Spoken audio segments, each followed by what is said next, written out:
Jeudi 14 juillet 2023, le 19h45, en voici les grandes articulations. Prise de la Bastille le 14 juillet 1789, une date qui est commémorée chaque année pour l'honneur de la République. À cette occasion, le Tchad et la France ont eu un moment de convivialité à la résidence de l'ambassade de France au Tchad. Les réfugiés à l'est du Tchad sont dans la précarité. L'appel à l'aide est entendu par les partenaires du Tchad, mais il en faut plus chaque jour. Et puis la marche pacifique organisée par le Rajet n'a pas eu lieu. Elle est interdite par le gouvernement et c'est la première marche après celle du 20 octobre 2022.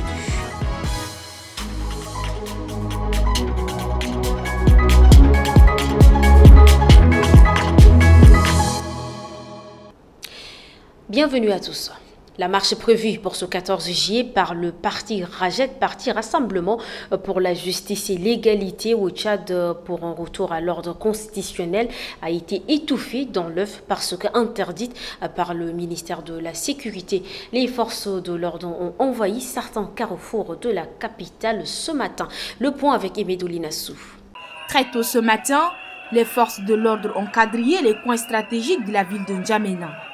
Elles étaient déployées devant les stations de service du groupe Total avec un seul mot d'ordre: empêcher les potentiels manifestants à saccager le lieu. Armés des fusils, des gaz lacrymogènes, des gourdins, ces hommes en treillis ont su dissuader les organisateurs de la marche à investir les rues. Un tour dans le 1er, 2e, 3e, voire 7e et 9e arrondissement de la ville de N'Djamena, épicentre des contestations contre le pouvoir de transition, me permet de dire que personne n'a répondu à l'appel. En effet, le parti Rassemblement pour la justice et l'égalité au Tchad appelait à une manifestation contre le pouvoir de transition qu'il qualifie d'illégal et d'illégitime. Sa marche avait pour objectif d'exiger le retour à l'ordre constitutionnel, une manifestation interdite facto par les autorités de transition. Après celle du 20 octobre, aucune manifestation n'a été organisée. Celle-ci a été réprimée dans le sang et a fait au moins une centaine de morts. C'est ce qui a poussé ses organisateurs à fuir le pays. Cérémonie de passation de charges. La passation de service entre les commandants entrant et sortant de la force multinationale mixte de la commission du bassin du lac Tchad CBLT s'est déroulée ce 14 juillet au quartier général de la dite force à N'Djamena dans l'épaule. Le commandant sortant, le général de division Gold Chibuezi, passe le bâton de commandement à son compatriote nigérian Ibrahim Ali, lui aussi général de division. Nommé le 19 avril 2023, la mission de Gold Chibuezi a donc pris fin ce 14 juillet. Pendant ce laps de temps, l'opération Arbin Zouma qu'il a initiée a donné des résultats satisfaisants, estime le commandant adjoint de la force, Assouley Blama. L'ennemi Boko Haram a davantage perdu en capacité et n'est plus apte à conduire des offensives d'envergure contre les forces de défense et de sécurité, relève-t-il. Gold Chibuezi se félicite de la libération de 56 otages, l'arrestation de chefs terroristes et la saisie d'armes de guerre. Il appelle les éléments de la force à garder cet élan pour vaincre les terroristes dans les quelques zones qu'ils occupent encore, notamment au mont Mandara, une partie de la forêt de Sambisa et des îlots du lac Tchad. Le commandant entrant, Ibrahim Ali, demande à ces éléments de continuer de cultiver le respect mutuel et l'esprit de collaboration pour produire des bons résultats. La force multinationale mixte de la CBLT réunit 5 pays à savoir le Nigeria, le Cameroun, le Niger, le Bénin et le Tchad. À l'occasion de la célébration de la fête du 14 juillet, l'ambassade de France au Tchad organise une cérémonie à sa résidence. Cette commémoration a réuni plusieurs personnalités publiques du Tchad, notamment le ministre des Affaires étrangères, l'ambassadeur Mahamad Saleh Anadif, le corps diplomatique et le personnel de l'ambassade de France au Tchad. Célébrer ensemble les valeurs de la République telles que proclamées par la Déclaration des droits de l'homme et du citoyen dans l'élan de la prise de la Bastille et de l'abolition des privilèges. C'est autour de la profondeur de ces mots que l'ambassadeur de France au Tchad, Bertrand Kocheri, plante le décor de ce 14 juillet, date de la célébration de la République de France. Un discours articulé sur 4 points, notamment la crise au Soudan, véritable danger pour le Tchad, la situation des réfugiés à l'est du pays ou encore l'apport de la France pour faire face aux défis liés à la transition. La France, pour sa part, a redit sa disposition à soutenir une transition en actes, non dans le but de reconduire un système identique, mais pour favoriser les réformes et l'émergence d'un Tchad différent. Celui d'une génération et d'une jeunesse qui, ici comme sur tout le continent africain, demande à avoir voix au chapitre et ne demande qu'à placer son énergie et ses compétences au service de la construction du Tchad de demain. Cette aspiration, c'est ici et maintenant qu'elle se manifeste, c'est ici et maintenant qu'il faut l'écouter et lui tendre la main.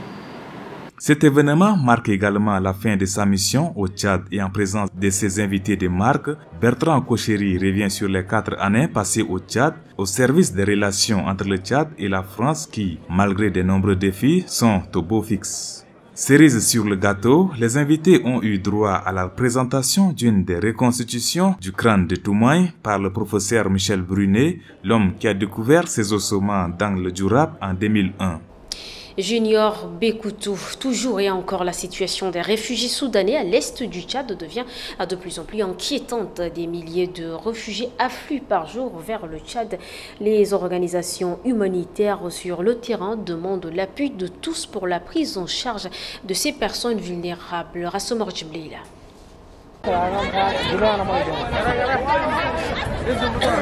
Nous sommes à la frontière de Koufroun et ces petits ponts séparent le Tchad du Soudan.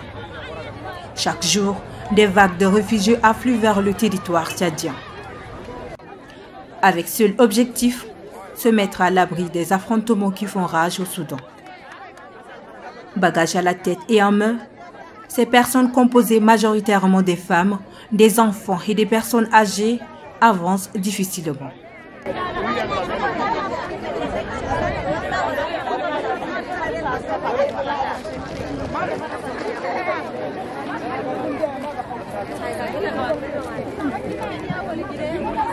Sur leur visage, l'on peut lire tristesse et désespoir. Ayant tout perdu et tout abandonné dans la précipitation, elles crient à l'aide. Nous n'avons pas à manger ni de quoi nous vêtir et nous sommes sous la pluie avec les enfants.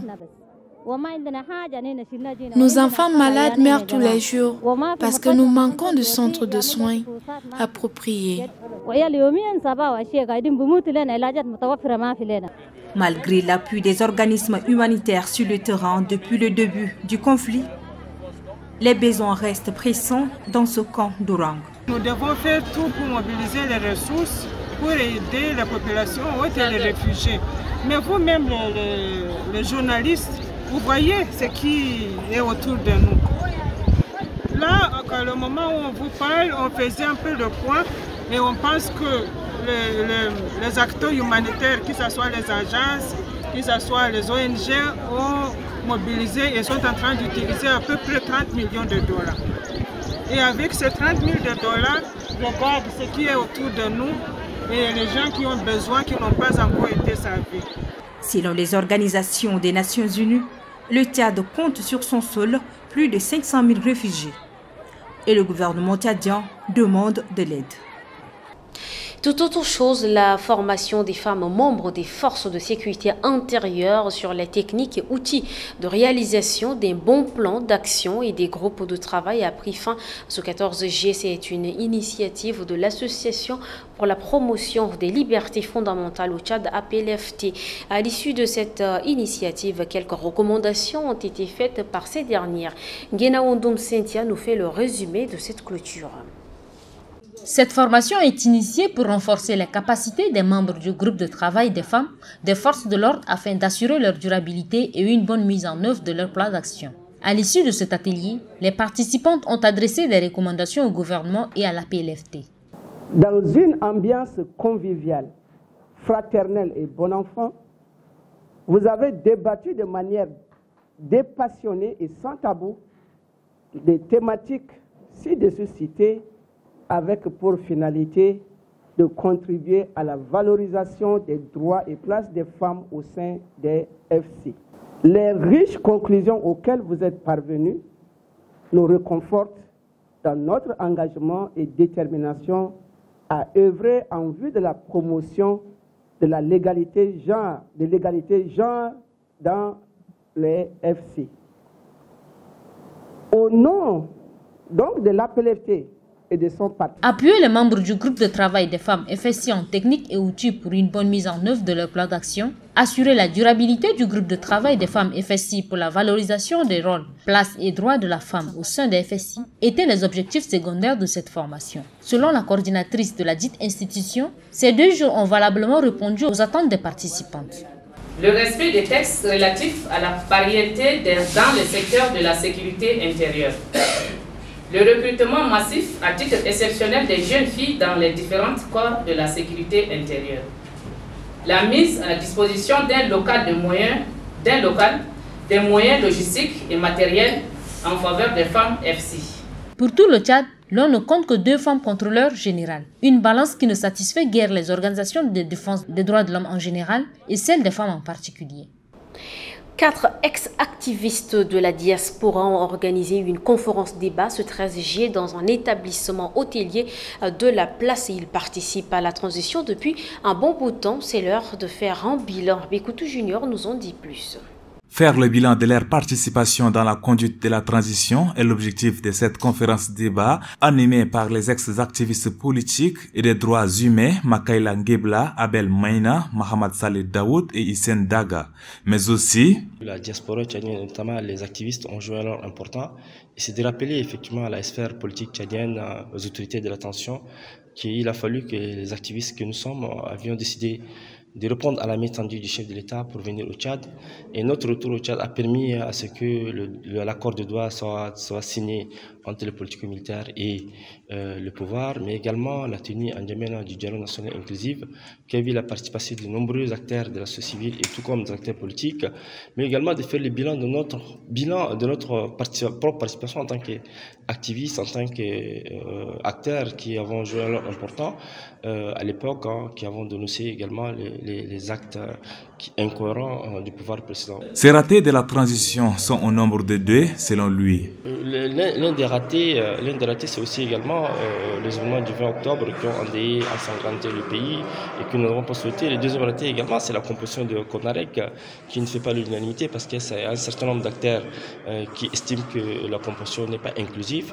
Et depuis toujours, on a souhaité que l'inclusivité, qui est un mot d'ordre fort, soit quand même appliquée pour permettre à tous ceux qui sont frustrés, tous ceux qui n'estiment pas être associés, rejoindre le processus dans une véritable inclusivité pour que le Tchad devienne vraiment ces havres de paix. Rentrés au pays le 5 juin 2021, ces activistes ont chacun un poste de responsabilité. Bien qu'ils aient une obligation de réserve, ils disent envoyer régulièrement des notes aux autorités pour attirer leur attention sur les failles de la transition. Un mot de football pour boucler cette édition, condamné à gagner pour se relancer après sa défaite à la première journée face à Aspesi. Foula FC n'a pas tremblé cet après-midi au stade de Diguel. Face au club de l'université de Mondou, le club de la capitale a su imposer son jeu et a résisté aux assauts des visiteurs en s'imposant 2-0. Pas de surprise, à l'académie de football de Farcha, les Aiglons de N'Djamena ont laminé Asdrive de Moussoro 4-2. Le dernier match du groupe A a opposé Aspesi à Elexport de Bongor. Malgré la présence des supporters provinciaux, Aspesi a plié le match par 5-0 à cette deuxième journée du championnat national de football. Aucun club des provinces n'a encore gagné. Demain, ceux de la poule B entreront en lice. Et c'est la fin de cette édition avec un mot de sport. Merci à vous, chers téléspectateurs, de l'avoir suivi. Prenez soin de vous. L'information continue sur notre site internet et les réseaux sociaux.